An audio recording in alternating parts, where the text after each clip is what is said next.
General basin का रुख करते हैं हम कि सर मतलब 77,000 दर्शकों की मौजूदगी में ये भी अपने आप में बड़ा ही अनूठा एक समागम होता होगा कि इतने दर्शकों की मौजूदगी में इस तरीके से एक परेड जो है वो गुजरेगी।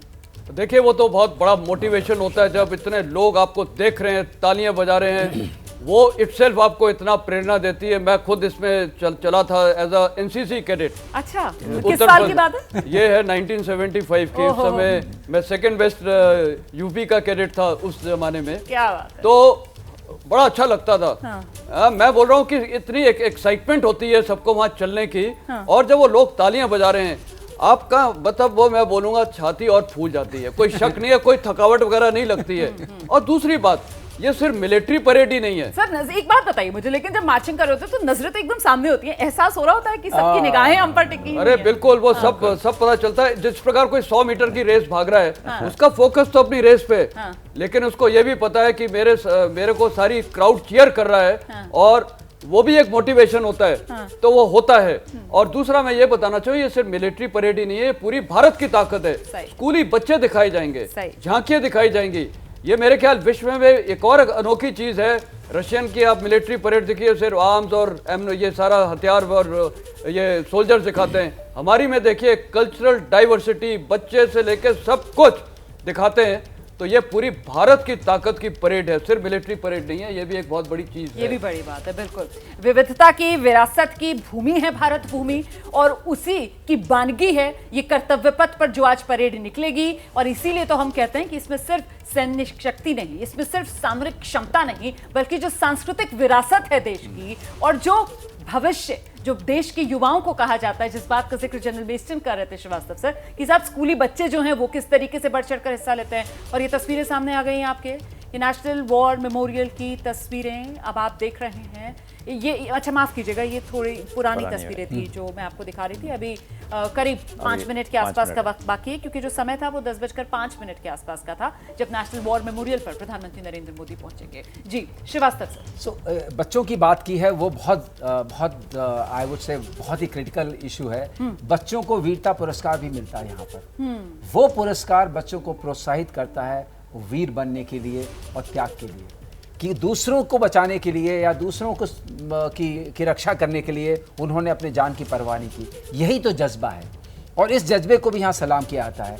और जितनी और चीज़ें आप देखती हैं कि कैसे कोलैबोरेट कर सकते हैं, जो इस तरह के दृश्य आते हैं, जैसे चाहे फ्लाई पास में हो या मोटरसाइकिल्स का जो अपना वो होता है कि speed and precision and coordination, अगर आप ये करेंगे तो आप सब कुछ पा सकते हैं। आप उसको विजुअली इम्पैक्टिंग बना सकते हैं, आप उसको एनिमी के लिए बड़ा थ्रेटनिंग बना सकते हैं। ये सारी चीज़ें आपको यहाँ देखने को मिलती हैं।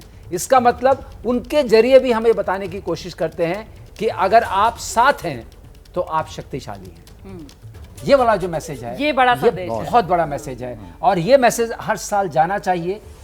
और यही मैसेज जो है इस उत्सव को इतना श्रेष्ठ बनाता है। बिल्कुल सही में बच्चे और जो हमारे युवा हैं, जो हमारे भविष्य नेता हैं हमारे देश की, इनका ये धरोहर यहाँ बन रही है। इस गणतंत्र दिवस में जो भी भाग लेता है, जैसे मार्शल और मेजर जनरल ने बताया कि अगर यहाँ पर भाग लिया है तो जो गौरव और जो गर्व महसूस होता है वो सदा के लिए रहता है। और ये जो भी पार्टिसिपेट करता है वो यही जानता है कि मैंने अपने देश के लिए कुछ किया। और अब देखिए ना, जनरल बेस्टन जो है वो एनसीसी के जमाने के दिन उन्होंने याद कर लिया कि कैसे वो एनसीसी कैडेट थे और यूपी के best NCC cadet, second best NCC cadet 1985 जब सर ने, माफ कीजिएगा 1975 जब सर ने परेड में हिस्सा लिया था। जी, तो बहुत जरूरी है। और इस तरह से जो युवा पूरी तरह पूरे देश में देख रहे हैं, और जिस तरह सभी जगह पे ये अभी टीवी पर देख रहे होंगे देश के कोने कोने में, कि इससे बहुत ही गर्व महसूस होता है।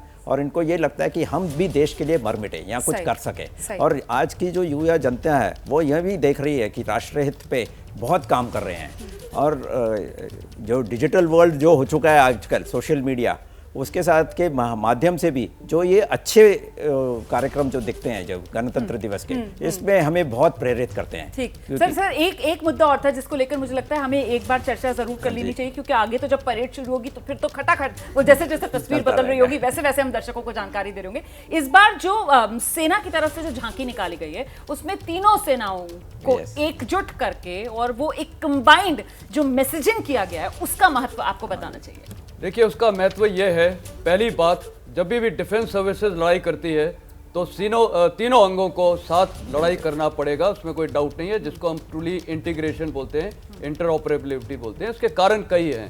पहली बात तो देखिए, इसकी नींव कब रखी जाती है?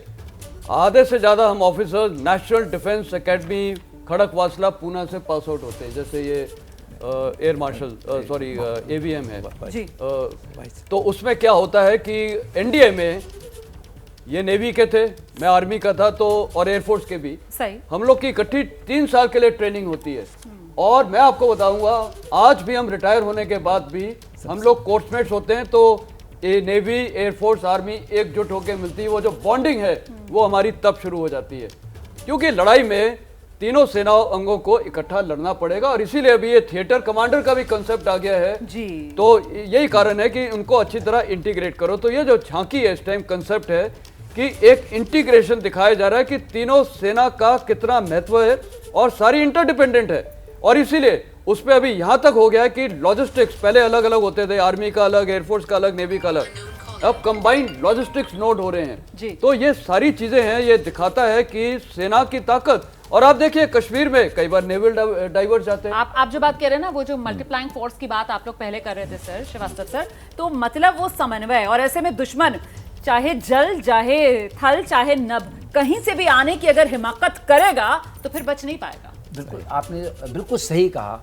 एक्चुअली जब तक कोऑर्डिनेशन नहीं होगा, फोर्स का जो कहते हैं ना कंसंट्रेशन नहीं होगा, और जब तक वो नहीं होगा विजय नहीं प्राप्त होगी। इसलिए थिएटर कमांड जो कॉन्सेप्ट आया है, जिसके बारे में बहुत चर्चा चली, आपने भी की, और अब अभी देखिए जल, नभ, और जल के नीचे भी सबमरीन्स और ऊपर भी स्पेस, सब मिलाकर के बनता है देश की शक्ति का आकलन। लेकिन उसमें और 2 अदृश्य शक्तियां आती हैं। एक इलेक्ट्रॉनिक वॉरफेयर है जो आजकल बहुत डोमिनेट कर रही है, और दूसरी है cyber space warfare. Cyber space बहुत ही इंपॉर्टेंट हो रहा है, बिकॉज जितने आपके कमांड एंड कंट्रोल के वो चल रहे हैं, और नेट सेंट्रिक वॉरफेयर की बात हो रही है, वी आर गेटिंग इनटू, एक होता है इंफॉर्मेशन वॉरफेयर हम करते थे, जी जी जी जी, अब इन्फॉर्मेटाइज्ड वॉरफेयर करने लगे हैं। सो दोनों इंटेलिजेंस वॉरफेयर, इंटेलिजेंट वॉरफेयर का मतलब ये है we will get inputs which are processed and intelligent inputs from the machines and will work over it.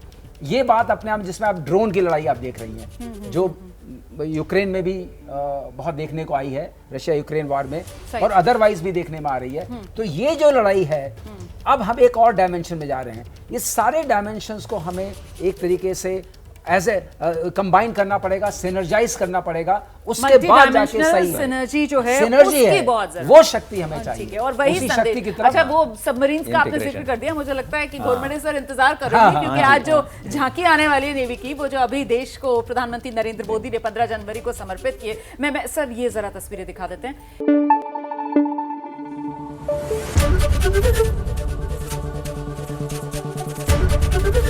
ABP news आपको रखे आगे।